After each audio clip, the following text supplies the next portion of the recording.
Forma, entonces.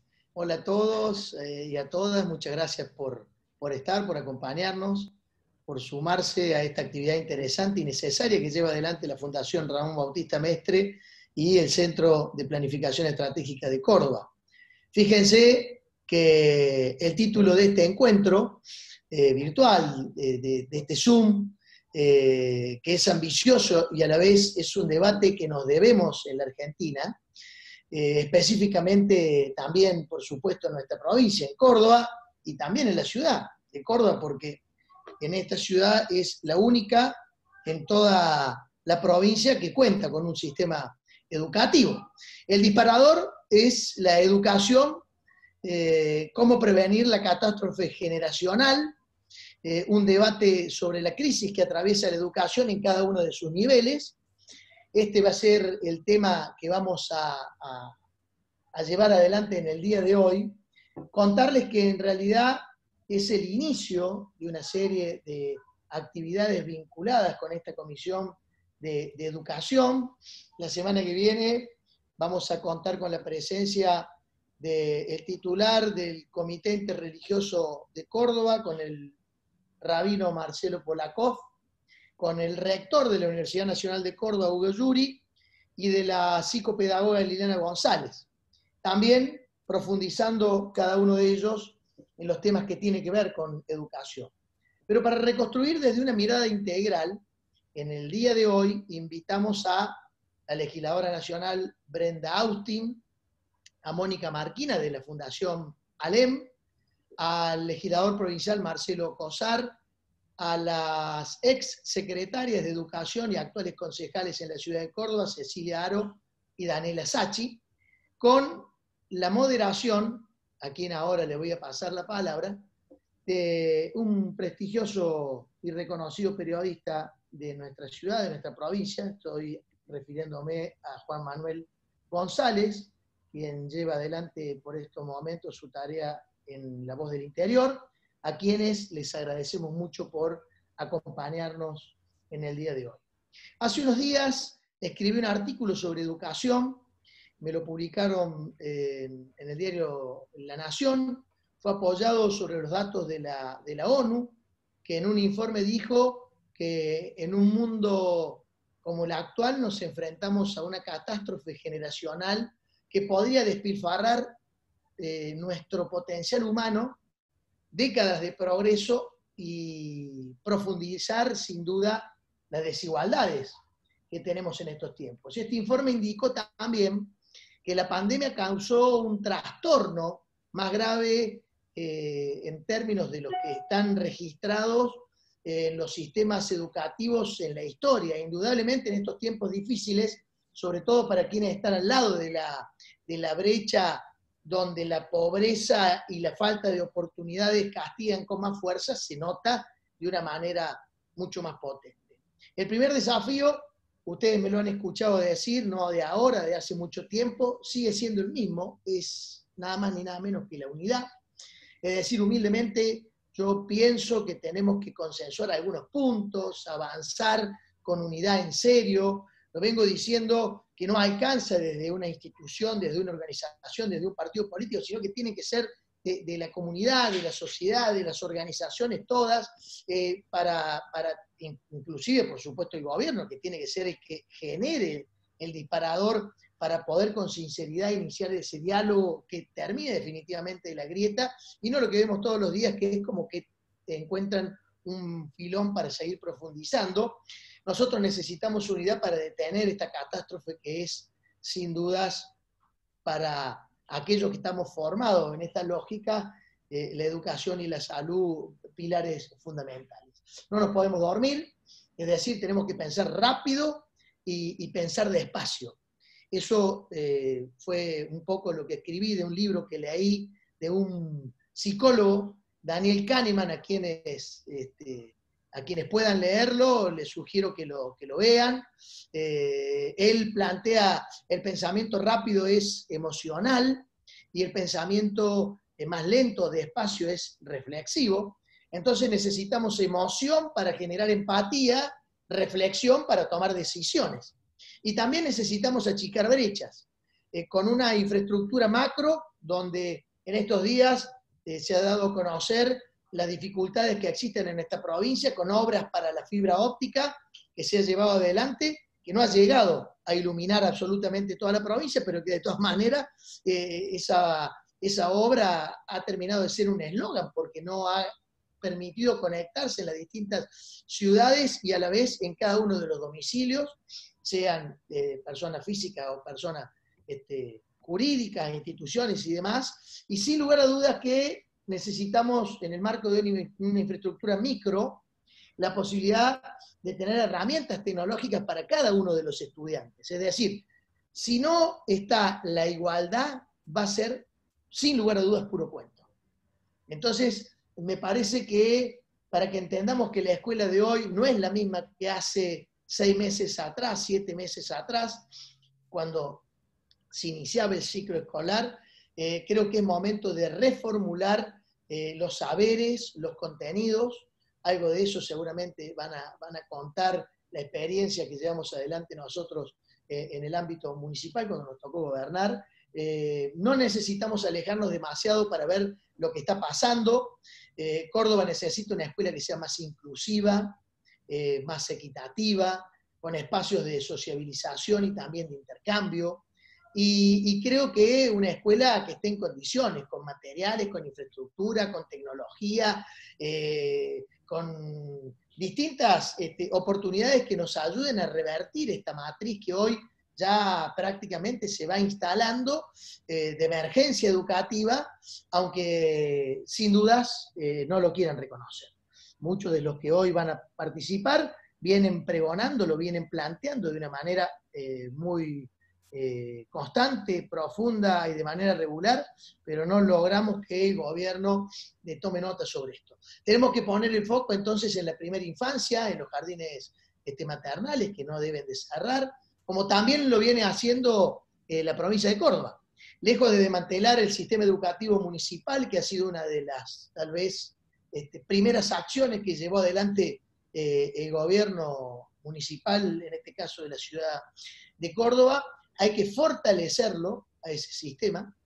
Y en este caso, UNICEF Argentina ya nos advirtió, a través de los medios de comunicación, que si no se detiene la caída económica, y venimos sinceramente en picada con la pandemia, mucho peor, la pobreza infantil va a estar oscilando en el 73%. Ellos hablan del 72,9%.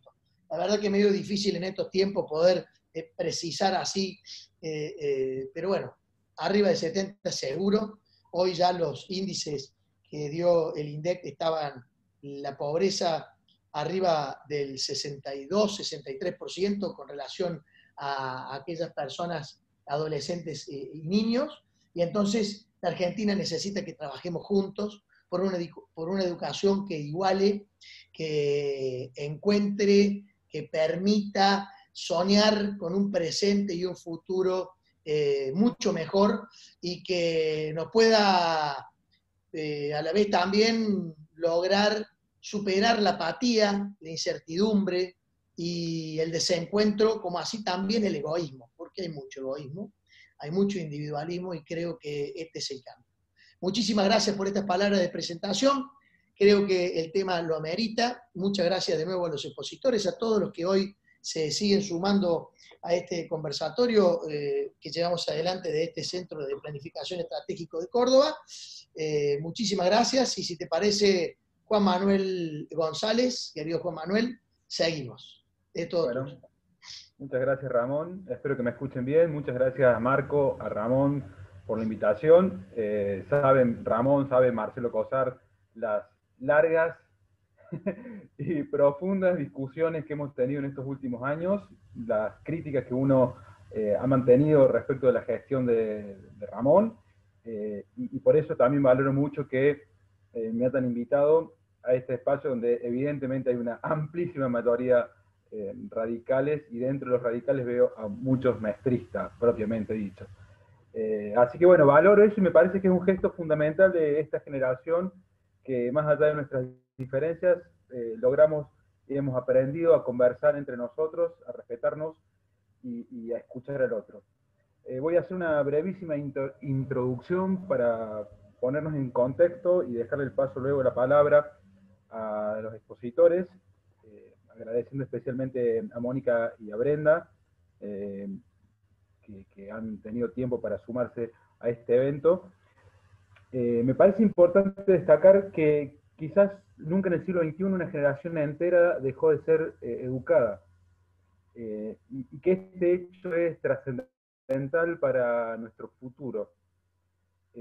No hay una educación virtual, pese a muchos eslóganes. Hay un sistema virtual que está atendiendo una emergencia educativa inédita en el mundo, pero sobre todo en nuestro país, en nuestra provincia, y que esa atención virtual de la educación ni siquiera es universal, es para un sector de la población, para un sector de los chicos. La educación, en el sentido de su acceso a la educación, dejó de ser universal en estos tiempos, y por ende dejó de ser transformadora.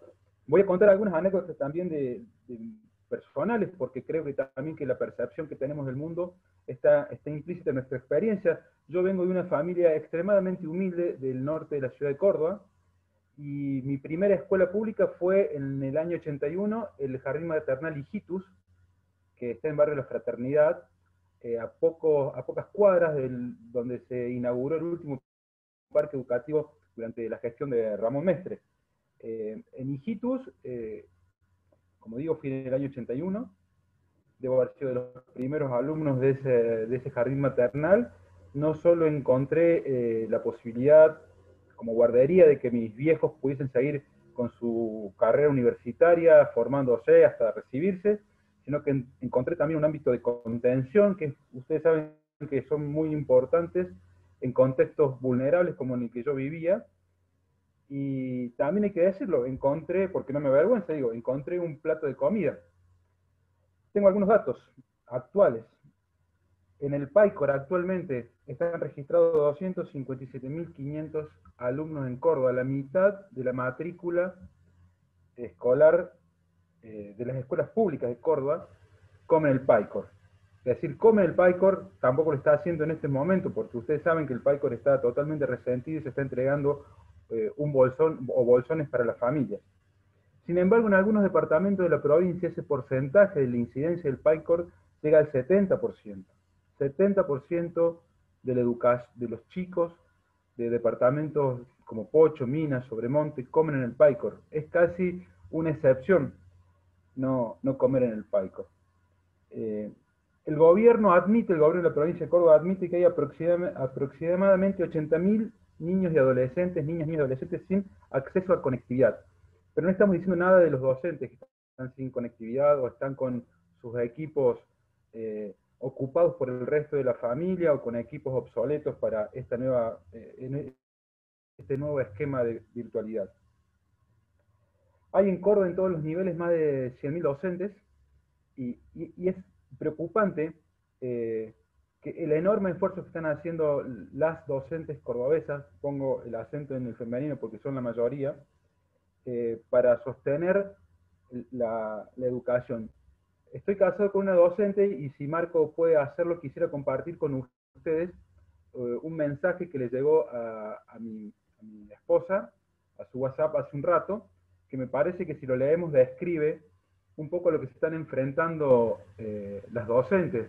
Dice, y está bueno también leer la narrativa, la escritura de esto. Hola, señor, cuento que hacemos tarea cuando yo estoy casa, y Katy está poco triste. Lo acabamos de separar con el padre, así que yo tengo que cubrir los gastos. Por eso, después de 18, yo llego a casa y hacemos tarea. Demoledor mensaje, porque me parece que habla no solamente de los esfuerzos para la conectividad, los esfuerzos también para educar a una generación que no está siendo educada, sino también los esfuerzos que están haciendo las docentes para contener y educar a las madres de esos niños. Y ese esfuerzo no está siendo reconocido. La sincronía educativa fue quebrada, y cuando se quiebra la sincronía, voy a leerles ahora, les voy a contar un mensaje que le dejaron a mi hija, Lucía, hace un par de meses, cuando egresó de la Escuela Superior de Comercio Manuel Belgrano. el profe de filosofía le escribió a Lucía, mi hija: gracias por comprometerte en el ejercicio de construir una relación afectiva con el saber.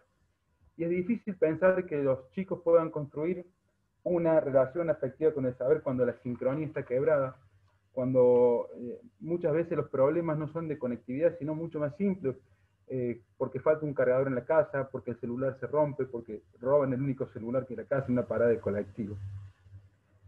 No solo están desconectados tecnológicamente miles de niñas, niños y adolescentes, también hay una desconexión emocional en la escuela. Y también me parece tremendamente grave. Me parece que el anuncio de que nadie repetirá el año rompió el dique de contención para otros miles de chicos que, aún teniendo conectividad, no tenían el marco adecuado para continuar conectado, no tenían el incentivo para continuar conectado con este esquema de emergencia virtual. Y me parece también que la incertidumbre de la vuelta de clases, que no se sabe cuándo va a ser, sumó desidia a un grupo de adolescentes. Entonces voy a contar la anécdota de mi hijo más chico, que tiene 16 años, y que el otro día estuvo en su clase de física. Él tiene 50 megas de conectividad en su casa, él tiene una computadora, es decir, no tiene ningún tipo de los otros problemas que vimos, pero después de que se dijo, de que se anunciara de que nadie se iba a quedar de año y que no se sabía cuándo se volvió en la clase de física siguiente participaron solamente 3 alumnos de la clase. Para cerrar quiero decir esto, y antes de darle el paso a Daniela. Nuestra generación, la que andamos por los 40, por los 50, es la primera generación de este país educada completamente en democracia, y ese hito me parece que es muy, muy importante. Y creo que ese hito también nos lleva o nos conlleva la obligación moral de garantizar que las generaciones que vienen tras de nosotros, y esta generación en particular que interrumpió su formación, su educación, regresen a las aulas, regresen a un sistema de aprendizaje que le permita la contención, que le permita formarse y que sobre todo vuelvan a tener un contexto de alegría, de saber que la escuela es mucho más que un lugar donde se va a aprender a leer, a sumar, sino también que es un enorme catalizador de emociones y un lugar donde las sociedades finalmente surgen mejores. Bueno, espero no haberlos aburrido con la introducción. Quería poner en relevancia algunas historias cotidianas, así que le voy a dejar la palabra a Daniela Sachi, actual concejal de la ciudad de Córdoba, directora de nivel inicial y ex secretaria de Educación de la Municipalidad de Córdoba. Daniela, igual que todos los expositores, van a tener unos 10 minutos aproximadamente para desarrollar su idea. Luego iremos con una ronda de preguntas que podrán hacer por chat, que está administrando Marco Puricelli. Listo. Bueno, buenas tardes a todas y todos. Gracias al Centro de Planificación Estratégica de Córdoba, Ramón Bautista Mestre, por la invitación, por dejarme participar de esta problemática que la pandemia nos ha traído a todo lo que es el sistema educativo. Semejante título de cómo prevenir la catástrofe generacional, la verdad que asusta, pero bueno, evidentemente no tenemos un manual que nos indique cómo salir, cómo afrontar esta encrucijada en la que nos impuso la llegada de esta pandemia. De todas maneras, creo que el cierre de todos los establecimientos educativos sea la solución. Con mucha angustia observamos a niños, niñas, adolescentes que ven pasar sus días encerrados frente a una pantalla que ya no los atrapa, no les genera expectativas de algo nuevo, no los invita a un nuevo desafío de aprendizaje. Es evidente que esta forma de educación ha fracasado rotundamente. Me surgen un montón de preguntas. Por ejemplo, ¿los establecimientos educativos se encuentran con la infraestructura necesaria para que nuestros alumnos, alumnas, adolescentes asistan a las escuelas? No, evidentemente no. ¿La tecnología es la solución? Tampoco lo es. Pero creo que se podrían haber hecho propuestas diferentes para salvar el ciclo lectivo de educación de nuestros niños, niñas y adolescentes. Lamentablemente, lo que escuchamos, lo que vemos es a un ministro de Educación de la provincia de Córdoba que dice nada, que se escuda en un ministro de Educación de la Nación que tampoco dice nada. Tiran algunas ideas como sí, podríamos, debemos, pero en realidad no proponen nada nuevo como para salvar esta situación. El gobernador, con bombos y platillos, quiso anunciar que se iban a entregar 50.000 notebooks en Córdoba, en la provincia de Córdoba. ¿Es la solución? ¿Causó alguna expectativa en los niños, niñas, adolescentes, en los padres, como recién Juan Manuel nos mostraba el mensaje de esa mamá, en el resto de la sociedad? No. O sea, yo creo que tampoco es la solución entregar una notebook a un hogar que seguramente va a tener dificultades de conectividad, etcétera, etcétera, o lo que también estábamos escuchando de que si van a pasar sin ningún problema, ¿cuál es el incentivo para conectarse a una clase? Ninguno. Por lo tanto, ya no hay un desafío, un aprendizaje que le llame a querer integrarse o seguir las clases por internet. Desde el sistema educativo municipal, que es un poco lo que más conocemos, la precarización fue aún mayor. Con Cecilia, con quien compartimos hoy un lugar en el Consejo Deliberante de Córdoba, insistimos mucho, lo citamos al secretario de Educación actual, por el tema del no llamado a concurso de los ramos especiales, por ejemplo.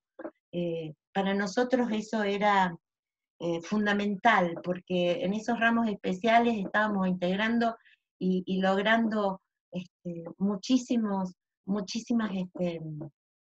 cosas buenas de nuestros niños y niñas, realmente. En conclusión, lo que hicieron es precarizar más, nunca hicieron el llamado correspondiente para cubrir esos cargos, donde tenemos los profes de inglés, los profes de tecnología, bueno, en realidad de todos los ramos especiales de acuerdo a la necesidad de cada escuela. Por el contrario, lo que ellos, la única idea o alternativa que tuvieron, o en realidad era la idea de esta gestión, era traspasar nuestras escuelas municipales a el gobierno de la provincia.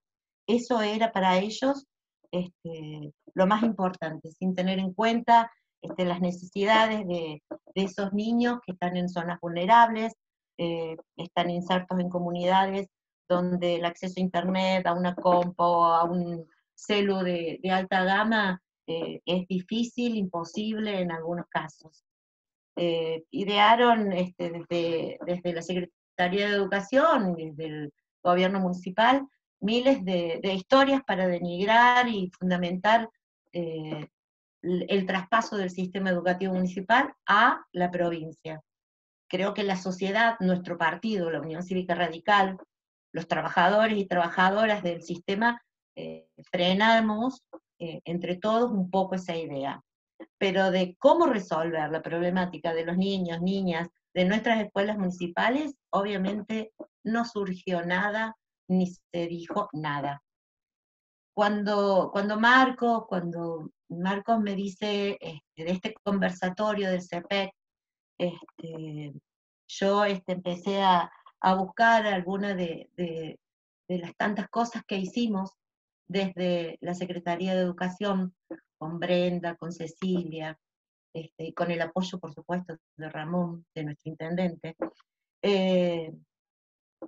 Encontré el último discurso de la inauguración del ciclo lectivo durante las gestiones de Ramón Javier Mestre, y la verdad que en ese discurso yo hice un repaso de todo lo que se había alcanzado durante los 8 años de gestión, donde evidentemente había un compromiso de todas las partes en qué era lo mejor para nuestros niños y niñas.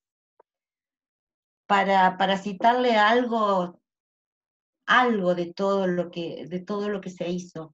Por eso no coincido cuando Juan Manuel decía de que no estaba de acuerdo con muchas de las cosas que se hizo durante el periodo de gestión de Ramón, y realmente en educación fue maravilloso. Fuimos los primeros que universalizamos la jornada extendida en el segundo ciclo en todas las escuelas municipales.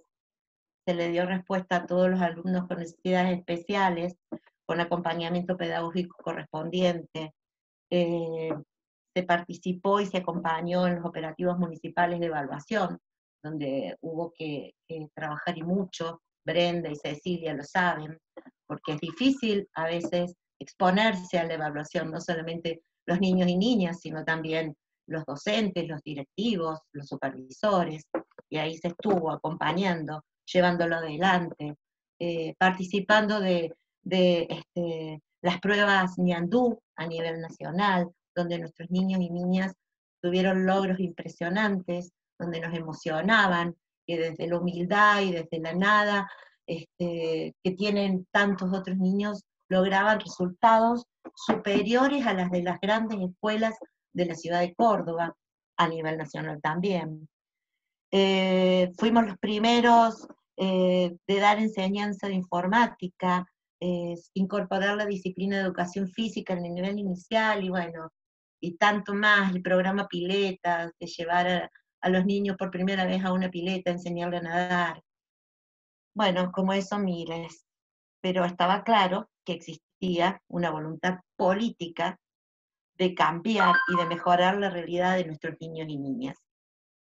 Hoy, la decisión de quienes nos gobiernan solo hacen y solo logran agrandar la brecha en nuestra sociedad, coartando las posibilidades de recibir conocimiento, de armarse de herramientas y habilidades que le permitan a nuestros niños y niñas una movilidad social ascendente y la ampliación de la construcción de sus posibilidades.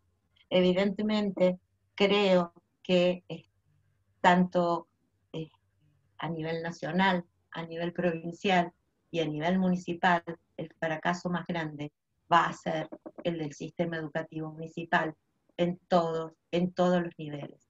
La verdad que bueno, hasta ahí dejo mi exposición, les agradezco haberme escuchado, soy una defensora de la educación pública, así como Juan Manuel, yo también soy hija de la educación pública, pero realmente para que ello tenga peso, se necesita de políticas que realmente acompañen estos sistemas educativos. Muchísimas gracias y sigo escuchándolos. Gracias, Daniela, en tiempo impecable lo tuyo, bárbaro. Bueno, Cecilia Aro, también profesora universitaria de terciarios, amplia experiencia, actual concejal, anteriormente también fue concejal, fue secretaria de gobierno de la Municipalidad de Córdoba.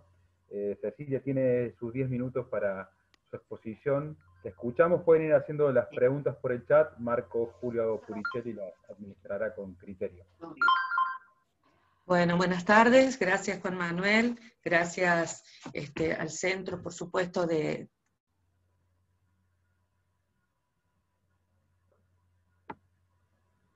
la posibilidad fundamentalmente de generar un espacio, de poner en agenda este tema que tanto nos preocupa. Yo creo que todos vamos a coincidir que entre el sinnúmero de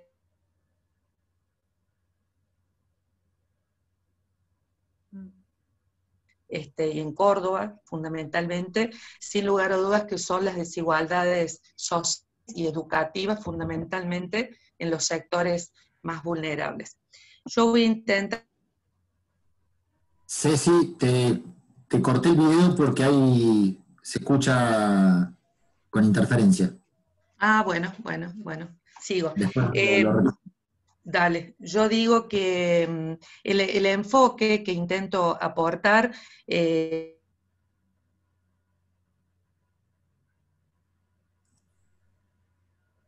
municipal. No se escucha. Ceci, ¿No se escucha?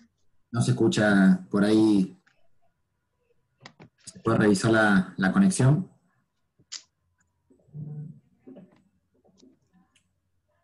A ver ahora.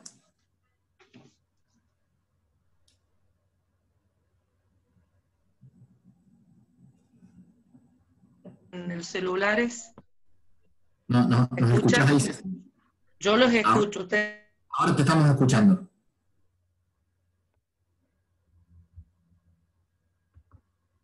No. Ceci, ¿Me escuchan ustedes? ahora sí. A ver, Bueno. seguí hablando más. Desactivé el wifi del celular y bueno, y tengo en época de virtualidad a mi hija en una clase de la universidad en la sala contigua, así que en una virtual, así que seguramente es eso. ¿Se escucha? Se escucha perfecto ahora. Bueno, si querés perfecto. te habilito el video de nuevo. Yo es para que no me robe los minutos Juan Manuel, porque no me van a dejar. No, ya vamos a aplicar Bueno, tiempo de descuento. Para que no me descuentes los minutos.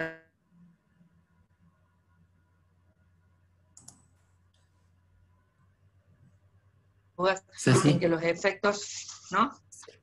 se cortó, a ver de nuevo.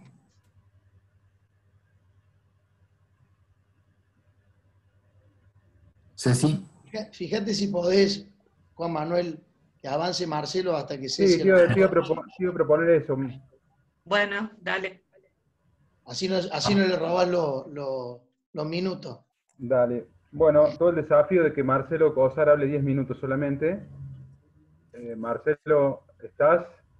Marcelo, bueno, es actual legislador, fue viceintendente de la ciudad, ocupó varios cargos en el Ejecutivo de Ramón Mestre. Repaso algunos de los, bueno, también obviamente sabemos que es abogado y es magíster en transparencia y acceso a la información por la Universidad Complutense de Madrid. Bueno, algo que fue muy valorado por los periodistas de Córdoba fue el portal de datos abiertos de la Municipalidad de Córdoba, y hay que decirlo también, Marcelo fue una pieza importante en ese punto de la gestión. Marcelo, te escuchamos. Gracias Gonzalo, gracias Ramón por la invitación, un gusto estar acá compartiendo panel. Sin lugar a dudas, de los 5 que vamos a hablar, el que menos sabe de educación soy yo, estoy seguro, pero estamos tratando de suplir quizás esa falta de conocimiento con mucho trabajo y fundamentalmente rodeado de gente que está absolutamente capacitada. Tengo la suerte de contar con el asesoramiento de Marcelo Bernal, del Gallego Bernal, de Claudia Paredes, que me ayudan y mucho para poder llevar la agenda de la educación, que es la agenda prioritaria, la agenda de la cual el gobierno nacional se desentendió desde el primer día y el gobierno provincial también, la estamos tratando de imponer en la legislatura, diría desde antes que se desate la pandemia. Pero voy a hacer una pequeñísima introducción, porque digo, a partir de los primeros días de marzo, cuando irrumpe la pandemia en la República Argentina, fundamentalmente hubo distintos abordajes de la crisis por parte de los gobiernos globales, ¿no? A nivel global. Y lo primero que nos plantearon era una dicotomía, una falsa dicotomía entre salud o economía. Si había que priorizar la salud, si había que priorizar la economía.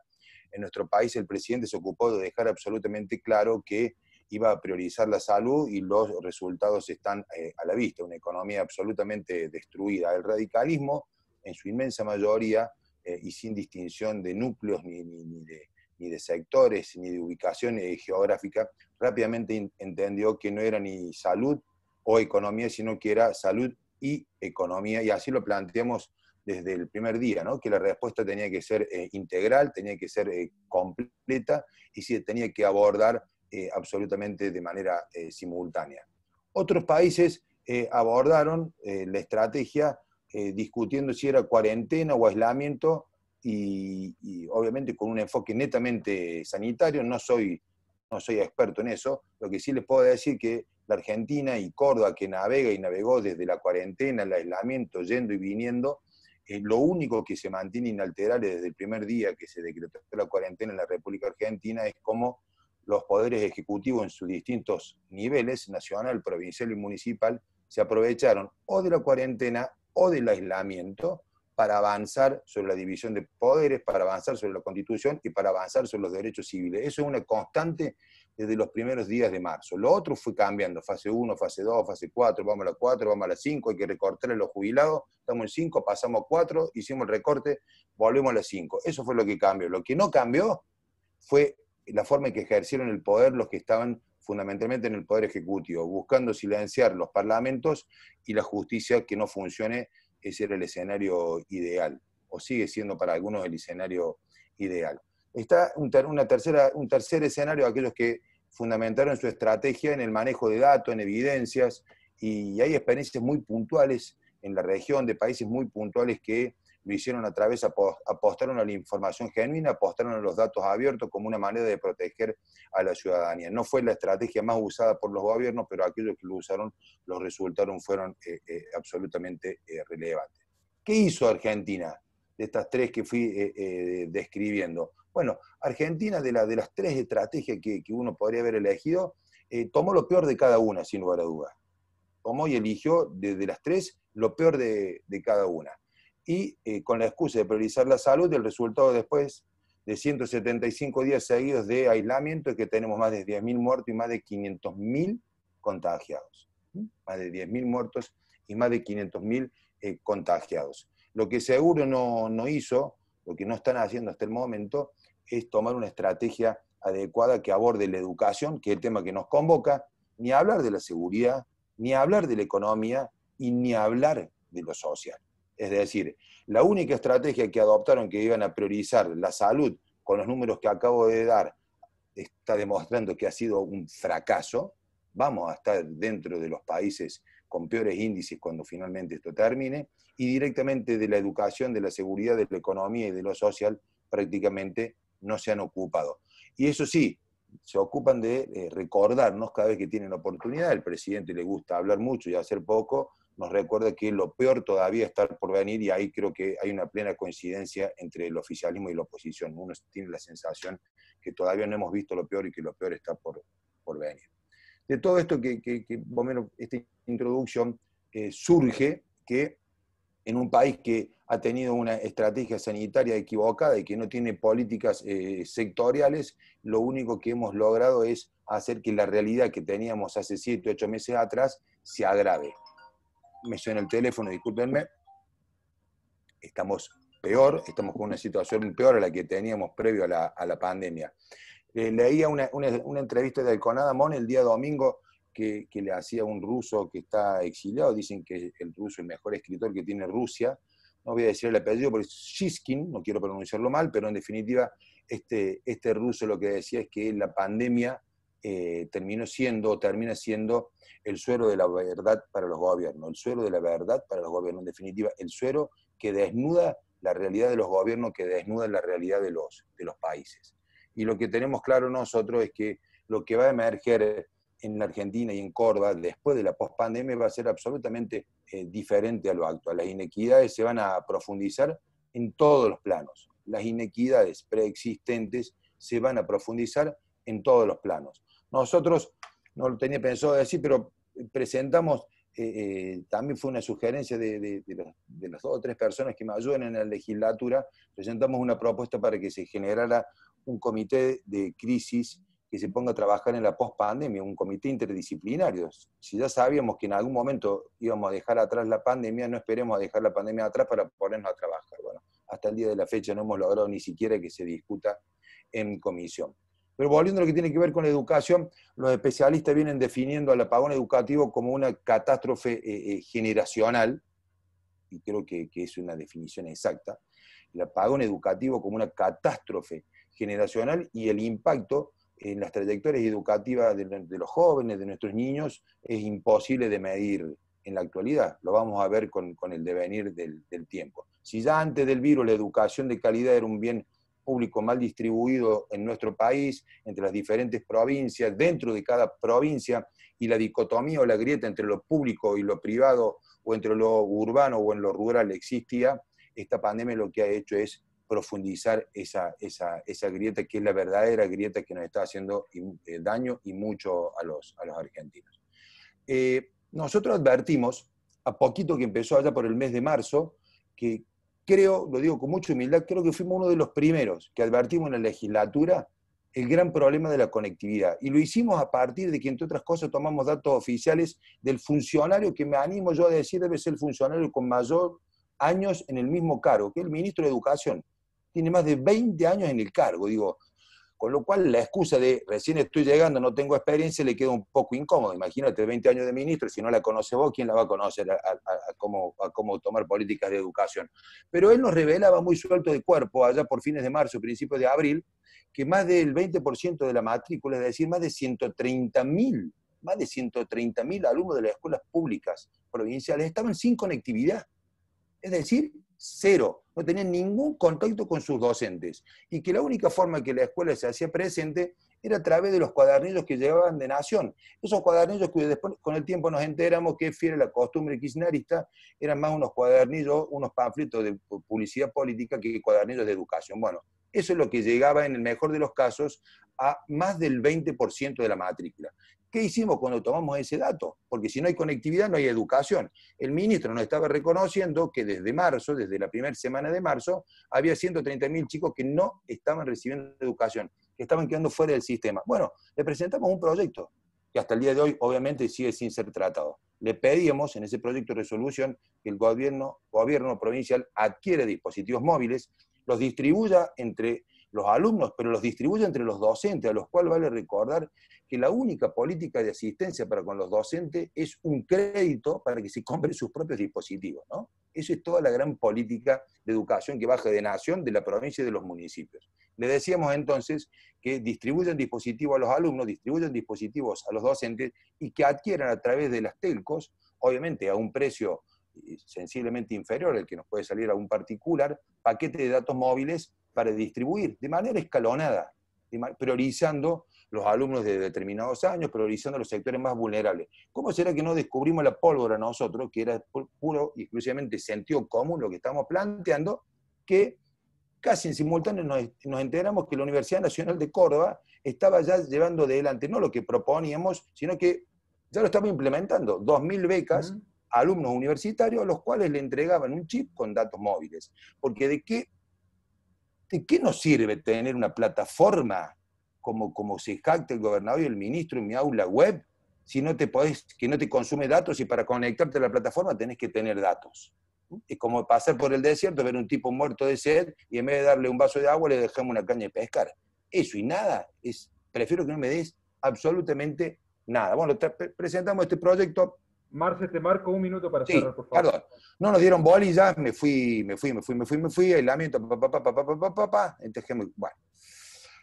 Presentamos ese proyecto, al poco tiempo advertimos lo de la realidad de los jardines maternales, 550 jardines maternales sin asistencia, con ingreso cero desde el mes de diciembre. Advertimos el problema de los transportistas escolares, 700 transportistas escolares cuyo último ingreso fue en diciembre del año pasado, ingreso cero. Advertimos el problema de las docentes, 1.000 maestras suplentes, 1.000 docentes suplentes que el Estado se encargó de paralizarles los actos públicos, con lo cual no pueden asumir el cargo, y a su vez las maestras titulares tienen que cubrir 1, 2 o 3 cursos y no tienen ingresos. Y asumimos también el problema de las cantinas escolares, más de 3.000 cantinas escolares en la provincia de Córdoba, que nadie se ocupa de ellos, están tirados ahí como si fuesen un desperdicio y que también tienen ingreso cero en el año 2020. Esto que yo lo estoy diciendo de una manera muy desprolija y propio de que sabe poco de educación, alguien que sabe y mucho de educación, que es Brenda Auti, que es diputada nacional, lo estudió, lo escribió, lo fundamentó, lo transformó en un hermoso proyecto de ley, y presentó en la Cámara, le acompañaron 30 diputados nacionales de distintos partidos políticos, donde busca declarar la emergencia educativa. De ese proyecto de emergencia educativa presentado en la Cámara de Diputados de la Nación, nos hicimos eco, hicimos la versión provincial, lo presentamos en la legislatura de Córdoba, conseguimos el apoyo de los bloques de la oposición, es decir, no solamente el bloque de la Unión Cívica Radical, sino de los restantes bloques, con a excepción de la izquierda, que en realidad no tienen mucho para criticar, sino que ellos tenían presentado proyectos similares.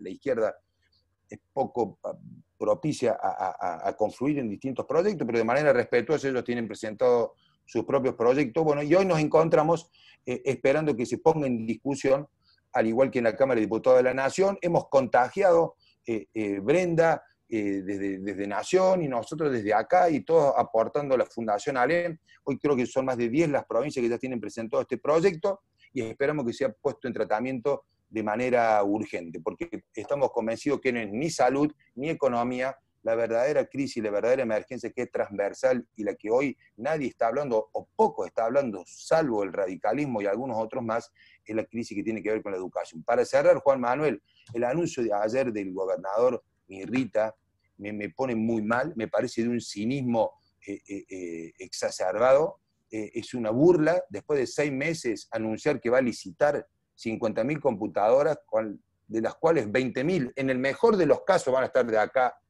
a un mes. Ahora, eso sí, el spot publicitario de ese anuncio estaba listo ayer mismo a la tarde, y las computadoras, 50.000, que en el mejor de los casos cubre 1/3 de la demanda, y obviamente para las docentes nada, esas, para tener 20.000 recién tenemos que esperar como mínimo 30 días. Lo del ministro, si tuviera un poquito de ética, tendría que dar un paso al costado, porque decir que él no tiene plan y que no sabe cuándo va a volver a la educación y cuál es el plan para recuperar los días perdidos el año que viene, es una vergüenza, y mucho más para alguien que lleva 20 años en el cargo. Así que, perdón por extenderme, vamos a seguir trabajando para que la educación pase a ser un tema de agenda que hoy se encargue el gobierno provincial, que no lo sea. Gracias. Gracias, Marcelo Cosar. Vamos a reintentar con Cecilia Aro, a ver si podemos mejorar la conectividad, que es uno de los problemas que sufren los chicos, los alumnos. Bueno, en este Zoom de casi 80 personas, lo está sufriendo la concejala Cecilia Aro. Ahí está. ¿Ahora se escucha? Así es. ¿Se escucha? Bueno, sí. Bueno, efectivamente son las cosas que pasan. Bueno, refería al inicio de que, por supuesto que vamos a coincidir todos en que los efectos de la pandemia, entre las innumerables consecuencias y de esta cuarentena tan larga, ha sido profundizar las desigualdades sociales y educativas, pero fundamentalmente en los sectores más vulnerables, como refería Daniela y Marcelo recién. Yo buscaba darle una vuelta y pensaba hacer un aporte con una mirada que tiene más que ver con quizás lo que planteaba Juan Manuel al inicio, que es una mirada desde lo socioeducativo, partiendo de la convicción de que en el diagnóstico, tal como se expresó recién y como seguramente Mónica desde la Fundación y Brenda lo van a expresar, los datos son contundentes y son claros. Yo solamente me voy a permitir de algunos relevamientos propios del sistema educativo municipal al que hacíamos referencia. Digo datos propios porque es muy difícil, aun cuando hemos recurrido a los mecanismos que tenemos previstos en la Carta Orgánica, que son los pedidos de informe, la citación al secretario y demás, hemos podido ir recabando algunos datos a través de docentes, de directivos, y bueno, los datos son igual o más de alarmantes, ¿no? Entre un 30 y un 60% por escuela de alumnos de escuelas del sistema educativo municipal se han perdido. Digo, se han perdido en el seguimiento porque algunos han abandonado o hay una cierta intermitencia. Esto tiene que ver con algo que se dijo acá también, las idas y vueltas en las declaraciones del ministro y de las autoridades no son claras, entonces la promoción sí, la promoción no, la calificación sí, la calificación no, eso también en alguna medida ha ido desalentando algunas, la conectividad o la virtualidad en la enseñanza. Pongo, por ejemplo, una sola escuela, me voy a permitir leerlo, de 347 alumnos, una escuela municipal, 105 han perdido el contacto de manera total o intermitentemente, es decir, entre los que están conectados, entran, salen, o directamente no se han conectado en estos 6 meses, un 31%. Pero también con datos propios. Tomábamos una escuela, yo me remito siempre a la ciudad, ¿no? Nivel primario, Córdoba Capital, una escuela privada parroquial, de un barrio de clase trabajadora. Bueno, ahí se conecta un 65%. Por ejemplo, lo que decías vos, Juan Manuel, 23 alumnos en un 5º grado se conectan sin cámara, 15 alumnos. ¿Por qué? Bueno, porque también aparecen otras cuestiones en la virtualidad, ¿no? En el caso de los niños entran a jugar muchas veces también la vergüenza, el estar, el mostrarse o no. Ahora, cuando yo me voy a una escuela primaria en la zona sur, laica, con un nivel socioeconómico elevado, el porcentaje de conectividad sube al 90-91%. Mucho más si voy al primer grado. En el primer grado, en estos 6 meses, por ejemplo, de 23 alumnos, solamente entre 1 y 2 no han estado conectados. Bueno, en el primer grado también juegan otras cuestiones motivacionales del inicio, del inicio por empezar una etapa, que también es otro dato, se va perdiendo a lo largo de pasar distintos grados. Ahora, ¿qué pasa en el nivel inicial de los jardines maternales? Lo que referías vos, Juan Manuel, también datos propios. Fundamentalmente se trabaja a través, acá veo algunas auxiliares de los jardines maternales y docentes, que aprovechamos a saludarlas especialmente porque hoy es el día del auxiliar de escuela y de jardín, así que aprovechamos para saludarlas. En grupos de WhatsApp se conectan un 80%, hay alguna experiencia a través de blogs, hay algunos jardines maternales municipales que han elaborado una experiencia de blogs muy novedosa. En ese caso baja el 30%, y cuando las docentes de distintas salas de los jardines maternales deciden hacerlo a través de videos llamadas, oscila el 70%. ¿Cuál es la primera consideración? Me quiero detener en el tema de las primeras infancias, que también se hablaba acá. Bueno, son los primeros pasos en la formación, fundamentalmente en la socialización, en la alfabetización y en la promoción de hábitos. Bueno, acá sin lugar a dudas que además de la virtualidad, el papel fundamental es de la familia, porque son los mediadores a través del juego, por ejemplo, de ese acceso a la primera letra, al primer número, a los colores o a lo mínimo, que son esa etapa de alfabetización que se realiza en las primeras infancias. Entonces, acá de nuevo aparecen las posibilidades o no, el compromiso no, el seguimiento no, la mamá que trabaja, el papá que trabaja, un poco lo que vos remitías al principio. En esto también destacar la tarea de los docentes. Digo, en muchos casos hemos visto y los hemos podido constatar de que además de la entrega de los módulos alimentarios, hay equipos directivos de los jardines maternales y de los docentes que han decidido acompañarlo con cuadernillos, y hasta nos remitían con artículos de librería, una cartulina, papel glacé, una goma, algo para que en la casa el niño, los más pequeños, puedan tener acceso a esto. ¿Cuál es la segunda consideración, en mi juicio, la más importante en este enfoque que yo decía que quiero aportar hoy con esta mirada socioeducativa? ¿Cuál es la gran pérdida en estos contextos de vulnerabilidad, en esta cuarentena tan larga, en las escuelas cerradas desde el 16 de marzo, con los jardines cerrados, las escuelas primarias y secundarias? Es la oportunidad. Esa es la gran pérdida. ¿Por qué? Porque la escuela es o debería ser la oportunidad, y eso es lo que se ha perdido. Y eso es lo que va a ser muy difícil de recuperar, y por eso también es interesante la referencia que se hizo y que hemos leído todos en relación a los informes de UNESCO y que tanto nos han alarmado cuando hemos podido leer todos esos documentos. ¿Por qué decimos oportunidad? Y bueno, porque se está perdiendo una oportunidad, y acá hablo del sujeto de aprendizaje, de pensar en otros destinos, en pensar en lo que algunos autores llaman el antidestino, en lo que le permite al sujeto pensar de que puede en la escuela romper ese mandato que es lo inevitable, o que es lo que le permite romper lo que una y otra vez le viene o le vino como un mandato de su lugar de nacimiento o desde donde viene. Y entonces aparece este tema de que cómo se genera la oportunidad. La oportunidad la genera la escuela. El sujeto, vuelvo a ese enfoque que yo decía, habita situaciones, y esas situaciones las debe generar y revertir solamente la escuela. La escuela es la que puede revertir esas situaciones y convertirlas en oportunidades y ser a la vez generadora de las condiciones de aprendizaje para dar esas oportunidades. Entonces aparece una relación lógica entre condiciones, sujeto y situación de aprendizaje.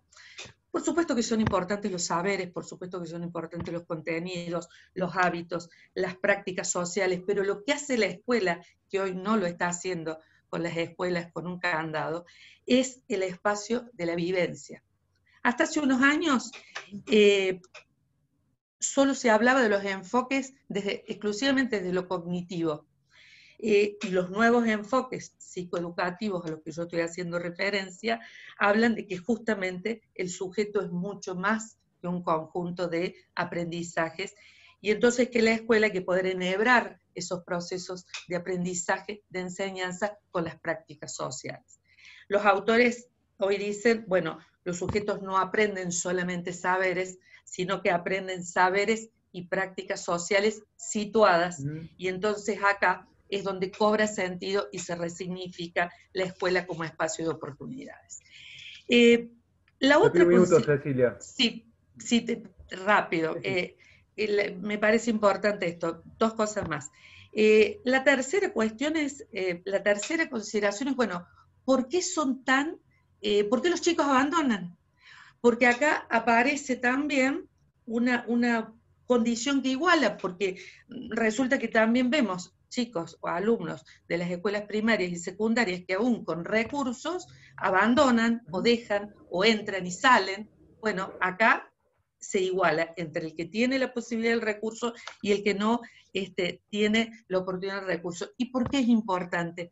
Bueno, porque la escuela tiene que ver con lo social, tiene que ver con el compartir con el otro, tiene que ver con vivir una determinada edad o etapa de mi vida en la contemporaneidad del otro.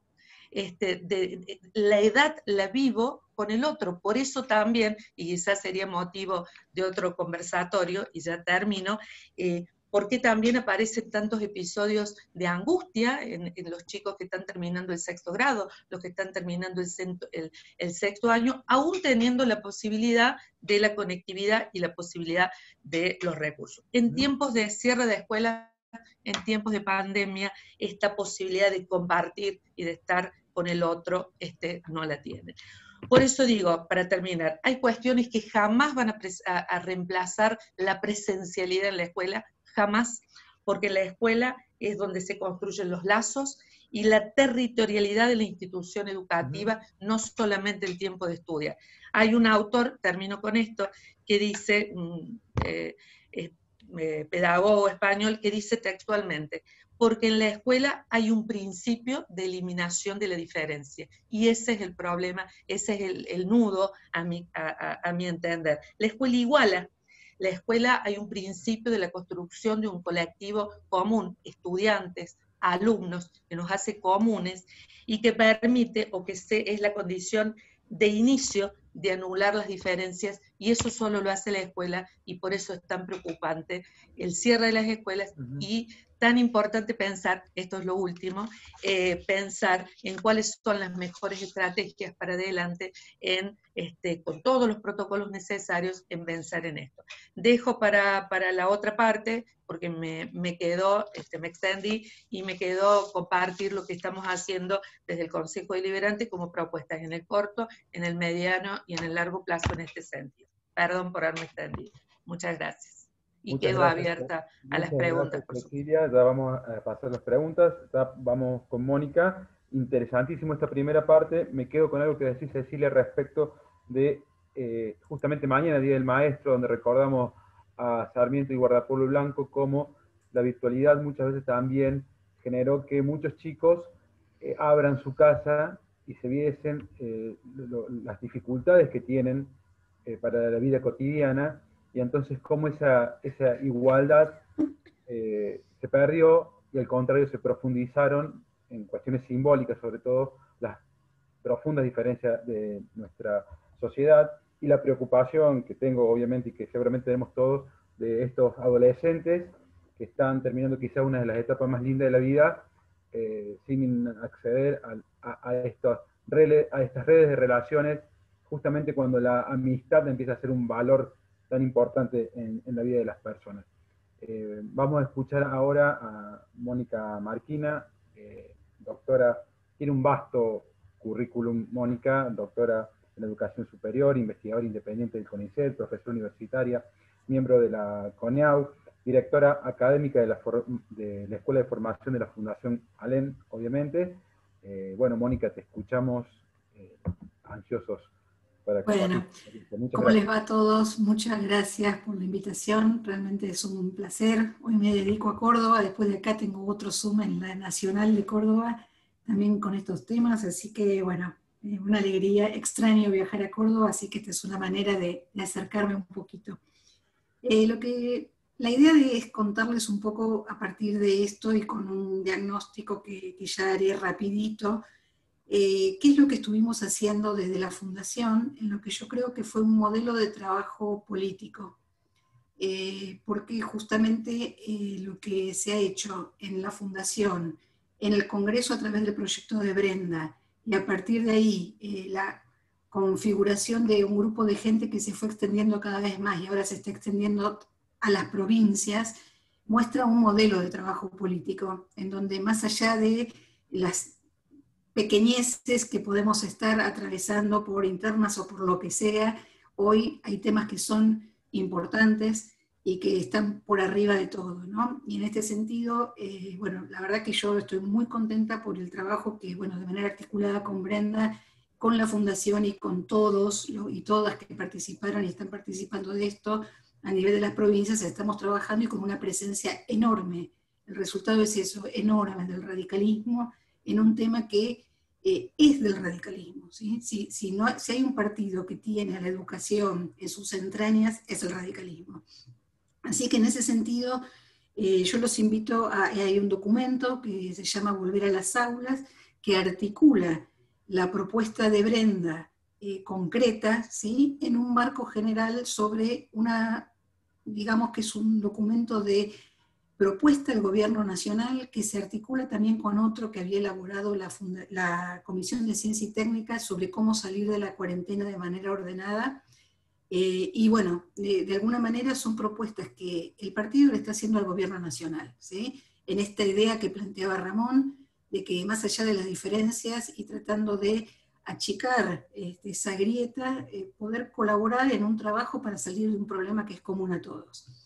El documento parte de un diagnóstico que no es ni más ni menos el que cada uno de ustedes hasta ahora ha planteado, pero que yo me voy a permitir darle un marco nacional, ¿sí? Porque creo que aquí partimos de una gran falencia y es que desde el comienzo no hubo un plan, ¿sí? Desde el comienzo tuvimos los primeros casos y desde un momento en donde el gobierno no quería cerrar las escuelas, que fue la primera reacción cuando la sociedad estaba pidiendo tomar una decisión en eso, a partir de ahí se toma la decisión de cerrar las escuelas y no hubo ninguna proyección sobre cómo afrontar el tema educativo dentro de este contexto. Es decir, la salud fue un tema prioritario, la economía no lo fue, después de a poco y ya con el tiempo empieza a serlo, pero la educación es la gran ausente de todo esto. Y esta va a ser una de las consecuencias, ¿no? En ese contexto tuvimos un primer momento en donde el sector corporativo con mayor presencia en lo educativo, que fueron los sindicatos, se negaron a la virtualidad. Se negaron bajo la idea de que la presencialidad era la única forma de poder mantener el vínculo pedagógico, y costó mucho en todos los niveles, ¿sí? Pero sobre todo en los niveles el primario y el secundario, en encontrar una forma sistemática de empezar a trabajar en una continuidad educativa, pedagógica razonable. En ese contexto, el gobierno nacional no hizo demasiado. La verdad que no hizo demasiado. Uno lo que puede encontrar así creó una comisión de 32 personas. Sabemos cuando eso sucede qué significa crear una comisión tan grande para hacer un diagnóstico y un seguimiento. Hizo sugerencias en el Consejo Federal en donde las provincias, bueno, en el marco de la situación y cada una con sus realidades, acataron una idea de hacer una evaluación formativa y no sumativa, lo cual tampoco era claro porque los propios docentes no han sido formados para estas cuestiones, para estas diferencias. No había un contexto en el cual se trabajara con los docentes, se articulara, y así todos los docentes hicieron muchísimas cosas, ¿no? Trataron de mantener la continuidad pedagógica como pudieron. cuando se les decía que no tenían que evaluar, pero que tenían que hacer una evaluación formativa, trataban de interpretar qué era lo que se quería decir, pero bueno, sin demasiadas indicaciones precisas. Se crearon esos cuadernillos que ustedes mencionaban, con todas las limitaciones de un relevamiento que hemos hecho. Las provincias, fue el último recurso al que acudieron los cuadernillos. Las provincias trataron antes que eso de poder generar sus propios recursos para acercarse con los chicos y las chicas, porque esos cuadernillos tenían una mirada unitaria de la realidad argentina, en donde la realidad era la provincia o la ciudad de Buenos Aires y no los contextos provinciales. O sea que realmente el gobierno nacional dejó mucho que desear en esta situación.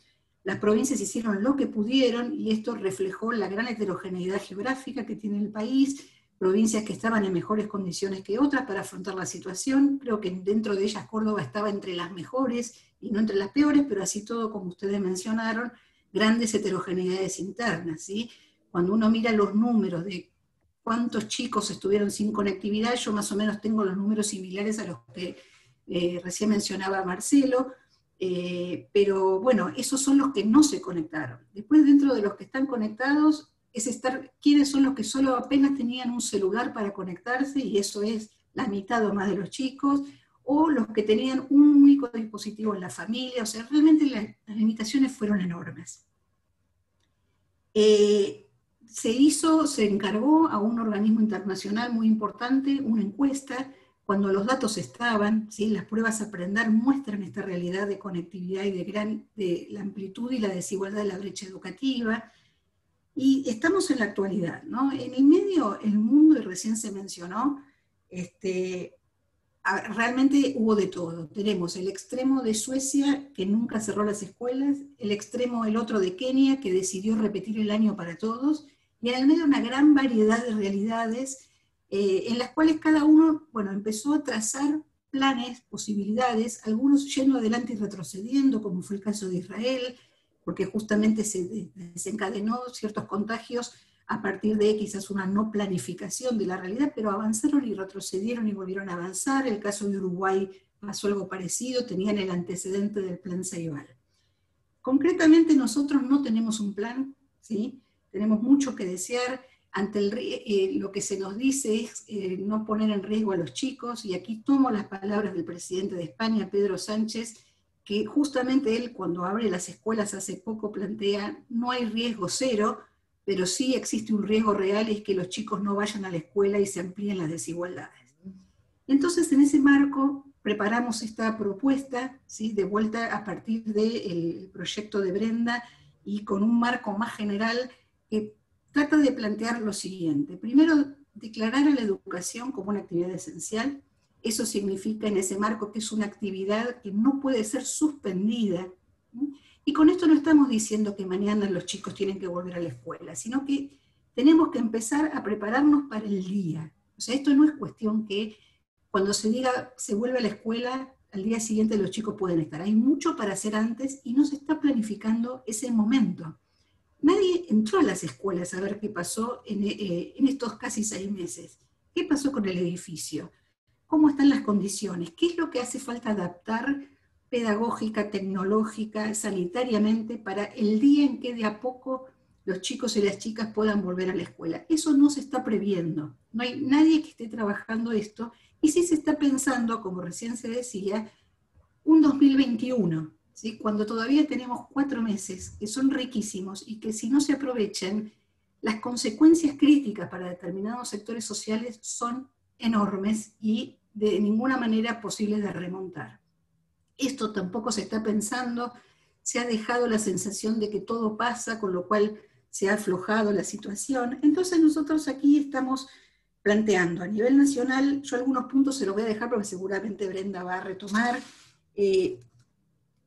el tema de que esto no puede ser la iniciativa de un sector solo, ¿no? Esto tiene que ser una tarea coordinada que tiene que surgir del Congreso Nacional con un proyecto, con una ley. A partir de ahí, el gobierno nacional, en donde no solo tiene que definir orientaciones, sino tiene que invertir recursos en esto, si es una actividad esencial, y las competencias coordinadas, en donde las escuelas y las jurisdicciones tendrán que ir viendo en qué medida ir abriendo de a poco las escuelas. Pero la idea es abrir las escuelas. ¿Por qué si es una actividad esencial no puede suceder como sucede en los hospitales, en donde las enfermeras van a trabajar si no son población de riesgo, por ejemplo, o los médicos van a trabajar? ¿Por qué no se puede empezar a pensar en que los y las docentes por turnos, una vez por semana, 2 veces por semana, vayan al lugar de trabajo, vean cómo está la escuela, empiecen a pensar de qué manera organizar ese día del encuentro, ese día en donde no van a ser todos los chicos y chicas el mismo día que lleguen, sino se pueden priorizar grupos? ¿Por qué no se pueden reunir a juntarse a ver qué pasó en estos 6 meses y a intercambiar la experiencia entre los docentes? ¿Por qué no pueden estar ahí para planificar ese regreso de manera gradual y ordenado? No. Hoy aquellos que en marzo se negaban a iniciar un proceso de continuidad pedagógica remota son los que hoy se aferran a la virtualidad diciendo que es la manera de solucionar todo, al menos de aquí hasta el 2021. Cuando sabemos que la virtualidad mostró un límite, se sirvió para el momento, pero ya hoy está demostrado que hay que dar un paso más en esto, y el mundo lo está demostrando de esta manera. Por supuesto que el país es heterogéneo, y esto no significa que todas las regiones, todas las provincias, e incluso al interior de las provincias, todas estén en igualdad de condiciones para empezar, pero al menos tienen que empezar a planificarse esa vuelta a las aulas. Y esto es lo que no está sucediendo desde el gobierno nacional y tampoco está sucediendo desde los gobiernos provinciales. Y esto es lo que estamos recomendando, que hay que empezar a organizar y a programar. Y otra de las cosas que estamos pidiendo en esos puntos, que son 15 puntos, yo apenas estoy tocando algunos, es que esto tiene que ir acompañado de un seguimiento, porque en realidad el efecto que generó todo este proceso impactó, como todos sabemos, de manera desigual según los sectores sociales. Entonces, aquellas pruebas, ¿no?, que en general el gobierno nacional actual es tan reacio de llevar adelante, hemos escuchado a la ex viceministra decir que las pruebas estandarizadas son expresión del neoliberalismo y no sé qué otras cosas más, son las pruebas que hace años se vienen tomando, y que si hoy se dejaran de tomar, no podríamos tener a simple vista la realidad que hoy está pasando, y que de alguna manera necesitamos conocer para ver de qué manera llevar adelante las soluciones. Las pruebas a aprender, si quieren les pueden cambiar de nombre, pero estas pruebas se tienen que hacer, no hay ninguna señal de que esto suceda, lo mismo que las pruebas de América Latina o las pruebas de PISA. Digo, estas mediciones, que no son la única manera de verificar la calidad, pero sí son una forma de mantener series anuales, anuales o periódicas, mejor dicho, que nos permiten ir viendo qué es lo que está pasando. Los números a veces son duros, pero si no los conocemos, si no sabemos cuál es la realidad que va a dejar esta situación de pandemia, no vamos a poder, a partir de esa realidad, empezar a planificar cómo salir de esto. Y esto que pasa con la educación, claramente también pasa con la sociedad, la economía y todo en general, ¿no? Hay cierta negación de querer animarse a mirar cuál es el efecto de todo esto. Así que esa es la propuesta. En realidad, además hay una idea sobre todo de pensar que el 2021 no terminó y que hay que tratar de aprovechar, si bien quizás no va a ser posible cumplir todos los objetivos que estaban planificados, lo más que se puedan, transmitir esa sensación en los jóvenes, las chicas y las chicas, que todavía hay cosas para hacer, que el esfuerzo que han hecho este año es posible ser reconocido, ¿sí? Darles esa sensación de que todo lo que han trabajado, aquellos que realmente pudieron, les va a ser reconocido para seguir el año que viene. Y aquellos que no, ir planificando marzo, febrero, marzo o inclusive el año que viene. Pero ninguna salida tiene que ser general. El gobierno nacional en general lo que ha hecho fue poner techos y no pisos, ¿sí? Entonces, hoy cuando hay una jurisdicción que tiene un plan para salir, como puede ser el caso de la ciudad, lo que se hace es la prohibición más que el definir pisos básicos a partir de los cuales cada provincia, en función de sus diversidades y particularidades, pueda empezar a trazar los planes de salida. O sea, no hay una idea de confiar en las jurisdicciones, y a la vez las jurisdicciones en las escuelas, que realmente son capaces de planificar una salida. O sea, sí, esta idea paternalista de que hay un Estado nacional que es el que prohíbe o el que permite, es lo que justamente no nos hace crecer, no nos hace desarrollarnos y no hace colocar a la educación realmente en el lugar en el que tiene que estar, como recién mencionó Cecilia, ese rol esencial, ese rol de presencia, que no es solo la presencia educativa, sino es la presencia para articular otras cuestiones, ¿no? La escuela es el lugar en donde además de enseñar, aparecen otros problemas, y es como el nexo, ¿sí? El canal de transmisión de muchísimas otras cuestiones, y que cuando no está abierta y no está presente, realmente estamos en un problema enorme. Así que yo no sé, creo que estoy en tiempo, si no, me parece que sí, pero dejo para la discusión en un rato, si quieren, a darles un poco más detalles de esta propuesta, que yo ahora les voy a poner, si quieren, el link en el chat, y también hay un change.org en donde estamos pidiendo a través de firmas, que ya estamos cerca de las 6.000, de que hay que empezar a volver a las aulas, siempre con esta idea de que volver a las aulas no es que mañana todos los chicos vayan a la escuela, sino empezar a trazar el plan de dejar todo en condiciones para que de a poco las escuelas puedan volver a ponerse de pie. Gracias. Gracias, Mónica. Está en línea ya Brenda Austin, diputada nacional por Córdoba, también fue secretaria de Educación de la Municipalidad de Córdoba, es abogada, fue presidenta del Centro de Estudiantes, fue presidenta de la FUC, bueno, y es docente universitaria también, ejerció la abogacía y litigó de manera particular. Hola Brenda, ¿cómo estás? Te escuchamos. Hola Juan, ¿cómo estás? Bueno, muchas gracias. Gracias Ramón por la invitación, celebrar y felicitar al CEPEC por la organización de estos eventos y jornadas de reflexión que tanto sirven, y la verdad que un gusto los panelistas, las panelistas que me precedieron, con quienes desde distintos lugares he compartido parte del trayecto y que además me han ahorrado un montón de cosas para decir, así que celebro esta discusión. Celebro también que nuestro partido abrace con mucha fuerza esta causa que venimos empujando desde hace tiempo, que tiene mucho que ver con la tradición del radicalismo, ¿no? La convicción de que la herramienta para igualdad en oportunidades es la educación, es algo que es, diría, constitutivo de nuestro partido. Ahora, la verdad, y quienes me conocen saben que hace tiempo vengo insistiendo con esto, previo a la pandemia inclusive, si hay algo que caracterizaba la educación en Argentina era la desigualdad, ¿no? Desigualdades que las describíamos de múltiples maneras, las describíamos por los contextos socioeconómicos, las describíamos por las desigualdades entre provincias, las distintas inversiones por alumno estatal, desigualdades que las describíamos entre lo público y lo privado, que de alguna manera replicaban lo anterior. Es decir, nosotros ya vivíamos en un país, y fíjense lo que voy a decir, que en distintas pruebas internacionales, en las PISA en particular, ya había mostrado a Argentina que era el país más desigual de la región.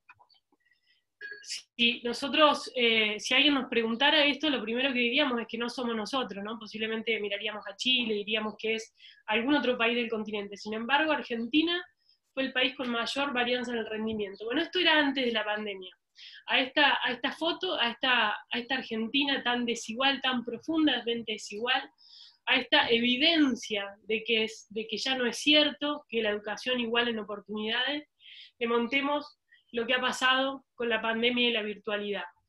Muchos dijeron, quiero repetir 2 o 3 datos para que tomemos cabal dimensión de lo que estamos hablando, ¿no? El secretario general de Naciones Unidas dijo, como ya han compartido acá, que estábamos frente a una catástrofe generacional por el cierre de escuelas en el mundo. Imagínense eso en un país que tiene la cuarentena más larga, una de las más largas, si no la más larga del planeta, donde aplicamos la misma regla homogénea de cierre absoluto, candado en las escuelas, en todo el país, independientemente si tuvieran o no casos de coronavirus.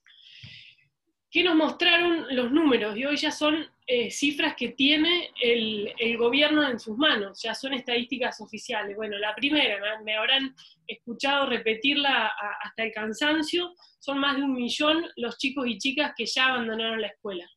Es decir, el seguimiento que hizo el Estado Nacional a partir de las propias instituciones da cuenta de que más de 1 millón de chicos abandonaron la escuela, por encima de la media de los años anteriores, y obviamente esto son datos previos a lo que con mucho acierto decía Juan Manuel al comienzo, que es este anuncio de continuidad pedagógica, ¿no? De modo que es posible que si hiciéramos hoy nuevamente este seguimiento, los datos sean aún peores. Es decir, Argentina no hay ninguna duda de que está verdaderamente frente a una catástrofe generacional, que hay un porcentaje enorme de sus niños, niñas y adolescentes que ya dejaron la escuela, y hay otro tanto que están en una delgada línea.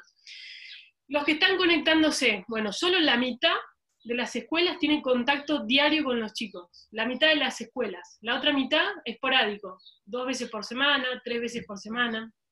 Ahí nace esta idea, que la voy a desarrollar en un minuto, pero que me parece interesante para pensar en función de los ejemplos que fueron dando, de las escuelas Zoom y las escuelas WhatsApp.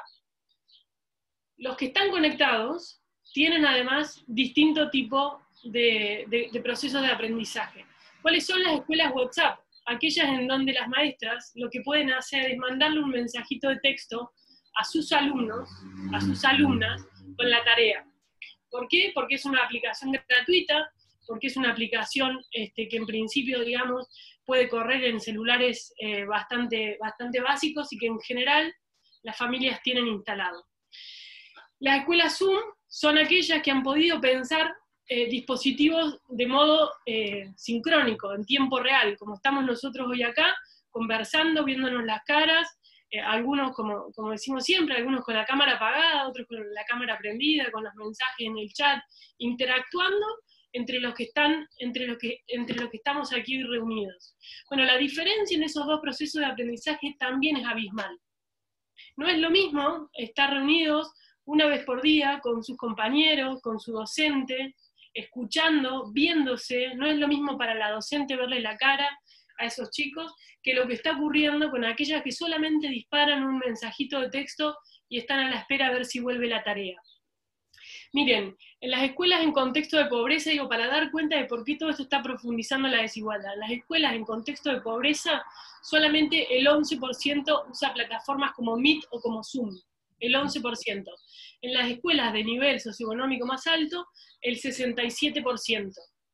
¿No? Es decir, lo que miremos nos va a mostrar que indudablemente esa desigualdad que era preexistente se está multiplicando y creciendo de modo exponencial.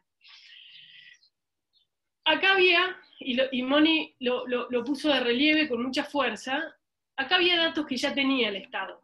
Nosotros, de las pruebas Aprender, del año anterior, ya sabíamos que había lugares en el país donde 4 de cada 10 chicos no tenían acceso a Internet.